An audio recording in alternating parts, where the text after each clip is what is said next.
educational psychologist Dr. Edward Dale, again in 1969, created this thing here called the cone of learning.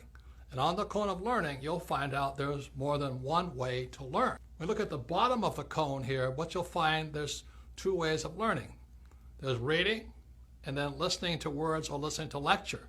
This is my poor dad's way of learning. To me as a kid, it was boring, boring, boring.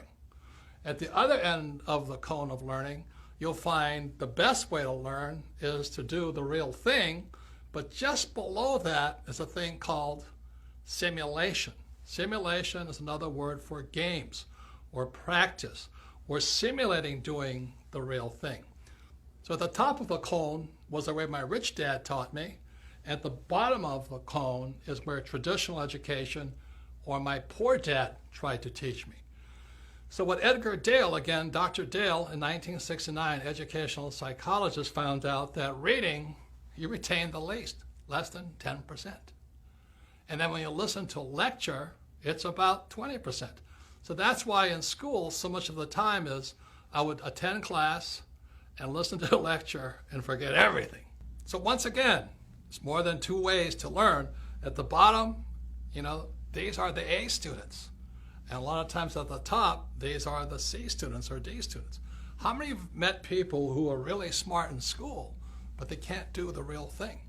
And that's one of the problems I had with traditional education. They give you all the answers, but these people aren't that bright. They don't know what to do. They can't do much. They're afraid of making mistakes. So that's the bottom of the learning curve that Dr. Edgar Dale found out, and the top. Now you move up to the next level. The next level is looking at pictures. And one of the reasons I did Second Chance in so many pictures is to improve your retention, to improve your learning, and that's up to about 30%. Now moving above that is you watch a movie. And this video, this movie called The Man Who Could Predict the Future is, again, we did it just to increase your retention, so you remember more and forget less. So moving up the cone of learning, you have this thing called participating in a discussion. And that's really high up there. And the reason we have Rich Dad Radio, the bug, so you can go inside Second Chance, is you can participate by dropping in and listening to discussions from real people who are doing what they talk about, who know what they're talking about. And up at 90% is a thing called simulation. And that's where games come from. The reason I learned so much from my rich dad was because my rich dad used a game of Monopoly. 4 greenhouses, 1 red hotel. I retained a lot. I learned a lot. And then rich dad would coach me and talk to me and educate me about how to do the real thing. So that I hear many people say, oh, it's so risky. What you do is so risky. Oftentimes, those are the people who are like my poor dad. They did well in school, a lot of times A students, many times accountants and attorneys and doctors, but they've only learned how to learn from reading and from lecture. And when it comes up to this level here, which is practice in the simulation, playing the game, and then doing the real thing, then they say it's risky. And it is risky if you've been taught not to simulate, not to practice. You see, the way we as humans are designed to learn is by making mistakes. For example, a baby learns to walk by standing up, falling down, standing up, falling down. Then after they learn how to walk, then they learn to run. Then they get on a bicycle, and again, they fall off, stand up, fall off, and then they learn how to ride. But our school system, especially down at the base level here, the reading and lecture, is if you make a mistake, they punish you. They always punish you for making a mistake.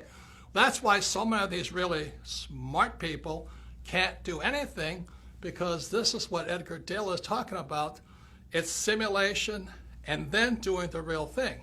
So what I suggest is you read this book, listen to some of the lectures, watch this video in entirety, discuss it, participate in it, listen to what the experts are saying, and then you may want to play either Monopoly or the game Cash Flow and play it and play it and play it again until it sinks into your head, and then you do the real thing. That's what I suggest.